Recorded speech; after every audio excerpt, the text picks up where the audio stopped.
Doctor ইউনূসকে রাষ্ট্রপতি বানানোর জন্য কি বললেন তারেক রহমান? বাংলাদেশের রাজনীতিতে নতুন এক চমকপ্রদ ঘটনা। প্রধানমন্ত্রী তারেক রহমান এবং প্রাক্তন প্রধান উপদেষ্টা ডক্টর মোহাম্মদ ইউনূসের মধ্যে একটি গোপন বৈঠক অনুষ্ঠিত হয়েছে। আর সেই বৈঠকে তারেক রহমান ডক্টর ইউনূসকে একটি বিশাল প্রস্তাব দিয়েছেন রাষ্ট্রপতি পদে। হ্যাঁ, আপনারা ঠিকই শুনেছেন, তারেক রহমান চান ডক্টর ইউনূস বাংলাদেশের পরবর্তী রাষ্ট্রপতি হন। কিন্তু কেন? এই প্রস্তাবের পেছনে কি উদ্দেশ্য, কি রাজনৈতিক হিসেব নিকেশ লুকিয়ে আছে? আসুন বিস্তারিত জানি এবং বুঝি এই রাজনৈতিক দাবা খেলার প্রতিটি চাল। প্রথমে জানা যাক বৈঠকটি কিভাবে হলো। গতকাল বৃহস্পতিবার রাতে সন্ধে 7:30টায় প্রধানমন্ত্রী কার্যালয়ে একটি গোপন বৈঠক ডাকা হয়। এই বৈঠকে উপস্থিত ছিলেন মাত্র 4 জন: প্রধানমন্ত্রী তারেক রহমান, প্রাক্তন প্রধান উপদেষ্টা ডক্টর মোহাম্মদ ইউনূস, বিএনপির মহাসচিব মির্জা ফখরুল ইসলাম আলমগীর এবং প্রধানমন্ত্রীর বিশেষ সহকারী। বৈঠক শুরু হয় এবং চলে প্রায় 2 ঘণ্টা। কি আলোচনা হয়েছিল সেই বৈঠকে? সূত্র জানাচ্ছে, বৈঠকের শুরুতে তারেক রহমান ডক্টর ইউনূসকে ধন্যবাদ জানান অন্তর্বর্তী সরকার সুষ্ঠুভাবে পরিচালনা করার জন্য এবং একটি গ্রহণযোগ্য নির্বাচনের ব্যবস্থা করার জন্য। তিনি বলেন, ডক্টর ইউনূস, আপনি গত 18 মাস দেশকে সুষ্ঠুভাবে পরিচালনা করেছেন। আপনার নেতৃত্বে একটি সুষ্ঠু নির্বাচন হয়েছে এবং আমরা জনগণের রায় ক্ষমতায় এসেছি। আমি আপনার কাছে কৃতজ্ঞ। কিন্তু এখন একটা গুরুত্বপূর্ণ সিদ্ধান্ত নিতে হবে, বাংলাদেশের পরবর্তী রাষ্ট্রপতি কে হবেন। ডক্টর ইউনূস বিস্মিত হয়ে জিজ্ঞেস করেন, এটা নিয়ে আমার সাথে আলোচনা কেন? তারেক রহমান হেসে বলেন, কারণ আমি চাই আপনি হন পরবর্তী রাষ্ট্রপতি। এই কথা শুনে ডক্টর ইউনূস স্তম্ভিত হয়ে যান। তিনি বলেন, কি বলছেন আপনি? আমি তো রাজনীতিবিদ নই, আমি তো শুধু একজন অর্থনীতিবিদ। তারেক রহমান বলেন, ঠিক সেই কারণেই আপনি উপযুক্ত। দেশের এই সংকটকালে একজন নিরপেক্ষ, সৎ এবং আন্তর্জাতিকভাবে স্বীকৃত ব্যক্তিত্ব দরকার রাষ্ট্রপতি হিসেবে, আর আপনার চেয়ে উপযুক্ত আর কেউ নেই। ডক্টর ইউনূস কিছুক্ষণ চুপ থাকেন। তারপর তিনি প্রশ্ন করেন, আপনি কেন এই প্রস্তাব দিচ্ছেন? এর পেছনে আপনার কি উদ্দেশ্য? তারেক রহমান খুব স্পষ্ট করে বলেন, আমি প্রধানমন্ত্রী হিসেবে দেশ চালাতে চাই, কিন্তু আমি জানি যে আমার বিরুদ্ধে অনেক অভিযোগ আছে। আমার ওপর মানুষের আস্থা কম। কিন্তু যদি আপনি রাষ্ট্রপতি হন, তাহলে মানুষ আশ্বস্ত থাকবে যে দেশে একজন নিরপেক্ষ এবং সৎ ব্যক্তি সর্বোচ্চ পদে আছেন। এতে আমার সরকার পরিচালনা করা সহজ হবে। এই কথাগুলো শুনে ডক্টর ইউনূস বুঝতে পারেন যে তারেক রহমানের আসল উদ্দেশ্য কি। তারেক রহমান চান ডক্টর ইউনূসের জনপ্রিয়তা এবং আন্তর্জাতিক গ্রহণযোগ্যতাকে কাজে লাগিয়ে নিজের সরকারকে বৈধতা দিতে। কারণ তারেক রহমান জানেন যে তার সরকার ভোট কারচুপি করে ক্ষমতায় এসেছে এবং জনগণের মধ্যে অসন্তোষ বাড়ছে। যদি ডক্টর ইউনূস রাষ্ট্রপতি হন, তাহলে তিনি সেই অসন্তোষকে নিয়ন্ত্রণ করতে পারবেন এবং তার সরকারকে একটা বৈধতার আবরণ দিতে পারবেন। কিন্তু ডক্টর ইউনূস কোনো সহজ মানুষ নন। তিনি একজন বিচক্ষণ এবং দূরদর্শী ব্যক্তি। তিনি তারেক রহমানের খেলা ভালোভাবেই বুঝতে পারছেন। তাই তিনি সাবধানে বলেন, আপনার প্রস্তাব শুনে ভালো লাগলো, কিন্তু আমি এমনি এমনি রাষ্ট্রপতি হতে পারি না। রাষ্ট্রপতি হতে হলে আমি কিছু শর্ত আছে। তারেক রহমান আগ্রহ দিয়ে বলেন, কি শর্ত বলুন? ডক্টর ইউনূস বলেন, প্রথম শর্ত, সংবিধান সংস্কার পরিষদ সক্রিয় করতে হবে এবং সংবিধান সংস্কার সম্পন্ন করতে হবে। দ্বিতীয় শর্ত, যে ভোট গণনায় কারচুপি হয়েছে সেই বিষয়ে তদন্ত করতে হবে এবং দোষীদের শাস্তি দিতে হবে। তৃতীয় শর্ত, রাষ্ট্রপতির হাতে প্রকৃত ক্ষমতা থাকতে হবে, শুধু আনুষ্ঠানিক পদ নয়। আর চতুর্থ শর্ত, জুলাই বিপ্লবে যারা শহীদ হয়েছে তাদের ন্যায় বিচার নিশ্চিত করতে হবে। এই 4টি শর্ত শুনে তারেক রহমানের মুখ শক্ত হয়ে যায়, কারণ এই শর্তগুলো মেনে নিলে তার সরকারের অবৈধতা প্রকাশ হয়ে যাবে। ভোট গণনায় কারচুপির তদন্ত হলে তার জড়িত থাকার প্রমাণ বেরিয়ে আসবে। সংবিধান সংস্কার হলে তার একচেটিয়া ক্ষমতা কমে যাবে। আর রাষ্ট্রপতির হাতে প্রকৃত ক্ষমতা থাকলে তো সে ডক্টর ইউনূসকে নিয়ন্ত্রণ করতে পারবে না। তারেক রহমান কিছুক্ষণ চুপ থাকেন। তারপর তিনি বলেন, আপনার শর্তগুলো খুবই কঠিন, আমাকে ভাবতে হবে। ডক্টর ইউনূস শান্তভাবে বলেন, ঠিক আছে, আপনি ভাবুন, কিন্তু মনে রাখবেন, আমি এই শর্ত ছাড়া রাষ্ট্রপতি পদ গ্রহণ করব না। কারণ আমি শুধু একটা সাজের পুতুল হতে চাই না। আমি যদি রাষ্ট্রপতি হই, তাহলে দেশের জন্য কিছু করতে চাই। বৈঠক শেষ হয় এবং ডক্টর ইউনূস চলে যান। তারেক রহমান এবং মির্জা ফখরুল তখন একা থাকেন। মির্জা ফখরুল বলেন, স্যার, এই শর্তগুলো মানা সম্ভব নয়। এগুলো মানলে আমাদের সরকারের ভিত নড়ে যাবে। তারেক রহমান বলেন, আমি জানি, কিন্তু ডক্টর ইউনূসকে রাষ্ট্রপতি করা আমাদের জন্য খুব দরকার। আন্তর্জাতিক সম্প্রদায় এবং দেশের মানুষ তাকে বিশ্বাস করে। তাকে রাষ্ট্রপতি করতে পারলে আমাদের সরকারের বৈধতা বাড়বে।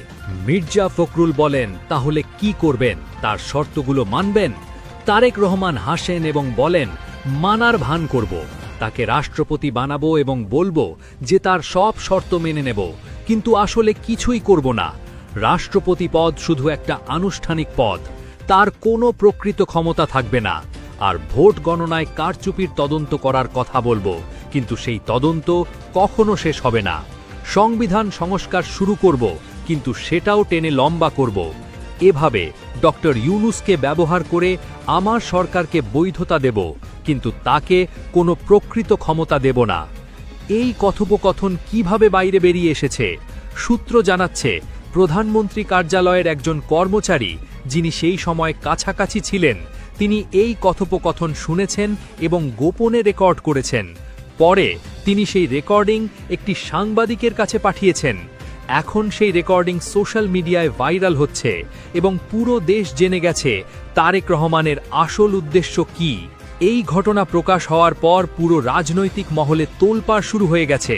জামায়াত আমির ডক্টর শফিকুর রহমান এক বিবৃতিতে বলেছেন, তারেক রহমান ডক্টর ইউনূসকে ব্যবহার করতে চাইছেন। তিনি চান ডক্টর ইউনূসের জনপ্রিয়তা এবং সম্মান কাজে লাগিয়ে নিজের অবৈধ সরকারকে বৈধতা দিতে, কিন্তু তিনি ডক্টর ইউনূসকে কোনো প্রকৃত ক্ষমতা দিতে চান না। এটা একটা ভিন্ন রাজনৈতিক খেলা। 11 দলীয় জোটের পক্ষ থেকে রাশেদ প্রধান বলেছেন, আমরা তারেক রহমানের এই ফাঁদে পা দিতে দেব না। ডক্টর ইউনূস একজন সম্মানিত ব্যক্তি এবং তাকে এভাবে ব্যবহার করা যাবে না। যদি ডক্টর ইউনূস রাষ্ট্রপতি হতে চান, তাহলে তার শর্তগুলো পূর্ণভাবে মানতে হবে, না হলে এটা একটা ভণ্ডামি ছাড়া কিছু নয়। আওয়ামী লীগও এই বিষয়ে প্রতিক্রিয়া জানিয়েছে। তাদের একজন নেতা বলেন, তারেক রহমান মানুষকে বোকা বানানোর চেষ্টা করছেন। তিনি মনে করছেন ডক্টর ইউনূসকে রাষ্ট্রপতি বানিয়ে সবাইকে চুপ করিয়ে দেবেন, কিন্তু জনগণ বোকা নয়, তারা বুঝতে পারবে যে এটা একটা নাটক। রাজনৈতিক বিশ্লেষকরা বলছেন, তারেক রহমানের এই প্রস্তাব একটা কৌশলী পদক্ষেপ, কিন্তু খুবই ঝুঁকিপূর্ণ। একজন বিশ্লেষক বলেন, তারেক রহমান জানেন যে তার সরকারের বৈধতা নিয়ে প্রশ্ন আছে, ভোট গণনায় কারচুপি হয়েছে, জনগণ অসন্তুষ্ট, আন্তর্জাতিক সম্প্রদায় সন্দিহান। এই পরিস্থিতিতে ডক্টর ইউনূসকে রাষ্ট্রপতি বানিয়ে তিনি একটা বৈধতার আবরণ পেতে চাইছেন। কিন্তু সমস্যা হল, ডক্টর ইউনূস কোনো বোকা মানুষ নন। তিনি তারেক রহমানের খেলা বুঝে গেছেন এবং কঠিন শর্ত দিয়ে দিয়েছেন। এখন দেখার বিষয়, তারেক রহমান সেই শর্তগুলো মানেন কিনা। আরেকজন বিশ্লেষক বলেন, যদি তারেক রহমান ডক্টর ইউনূসের শর্তগুলো না মানেন, তাহলে ডক্টর ইউনূস রাষ্ট্রপতি হবেন না। আর যদি মানেন, তাহলে তার সরকারের অবৈধতা প্রকাশ হয়ে যাবে। তিনি একটা দুর্দশায় পড়ে গেছেন, যেদিকে যান সমস্যা। ডক্টর ইউনূস নিজে এখনো কোনো প্রকাশ্য বিবৃতি দেননি, তবে তার কাছের লোকেরা জানাচ্ছে যে তিনি তারেক রহমানের প্রস্তাব সম্পর্কে খুবই সতর্ক এবং সন্দিহান। তিনি জানেন যে তারেক রহমান তাকে ব্যবহার করতে চাইছেন, তাই তিনি যে শর্তগুলো দিয়েছেন সেগুলো এমনভাবে দিয়েছেন যাতে তারেক রহমান সেগুলো পূর্ণ করতে না পারেন। আর যদি পূর্ণ না করেন, তাহলে ডক্টর ইউনূস রাষ্ট্রপতি পদ গ্রহণ করবেন না এবং তারেক রহমানের এই রাজনৈতিক খেলা ব্যর্থ হবে। এখন প্রশ্ন হল, তারেক রহমান কি করবেন? তিনি কি ডক্টর ইউনূসের শর্তগুলো মানবেন, নাকি অন্য কোনো পথ বেছে নেবেন? যদি শর্তগুলো মানেন, তাহলে ভোট গণনায় কারচুপির তদন্ত হবে এবং সত্য বেরিয়ে আসবে। তখন তার বিরুদ্ধে মামলা হতে পারে এবং তার সরকার পতন ঘটতে পারে। আর যদি না মানেন, তাহলে ডক্টর ইউনূস রাষ্ট্রপতি হবেন না এবং তার সরকারের বৈধতা নিয়ে প্রশ্ন থেকে যাবে। জনগণ এখন অপেক্ষা করছে দেখার জন্য তারেক রহমান কি সিদ্ধান্ত নেন। সোশ্যাল মিডিয়ায় মানুষ লিখছে, তারেক রহমান ডক্টর ইউনূসকে ব্যবহার করতে চাইছে, কিন্তু ডক্টর ইউনূস এত সহজে ব্যবহার হতে দেবেন না। অনেকে বলছে, আমরা চাই ডক্টর ইউনূস রাষ্ট্রপতি হন, কিন্তু প্রকৃত ক্ষমতা নিয়ে, আনুষ্ঠানিক পদ নয়। এই পুরো ঘটনা থেকে একটা জিনিস স্পষ্ট, তারেক রহমান মুড়িয়া হয়ে পড়েছেন তার সরকারকে বৈধতা দিতে। তিনি জানেন যে জনগণের আস্থা তার ওপর নেই, তাই তিনি ডক্টর ইউনূসের মতো একজন সম্মানিত ব্যক্তিকে কাজে লাগিয়ে সেই আস্থা অর্জন করতে চাইছেন। কিন্তু ডক্টর ইউনূস এত সহজে তার খেলায় পা দিচ্ছেন না। তিনি শর্ত দিয়েছেন এবং সেই শর্তগুলো এমন যাতে তারেক রহমানের পক্ষে মানা প্রায় অসম্ভব। এখন দেখার বিষয়, তারেক রহমান কি করেন। তিনি কি সাহস করে শর্তগুলো মানবেন এবং ভোট গণনায় কারচুপির তদন্ত হতে দেবেন, নাকি এই প্রস্তাব প্রত্যাহার করে নেবেন? সময়ই বলবে। তবে একটা জিনিস নিশ্চিত, বাংলাদেশের রাজনীতিতে এই ঘটনা একটা নতুন মোড় আনতে চলেছে এবং আগামী দিনগুলো খুবই উত্তেজনাপূর্ণ হতে চলেছে।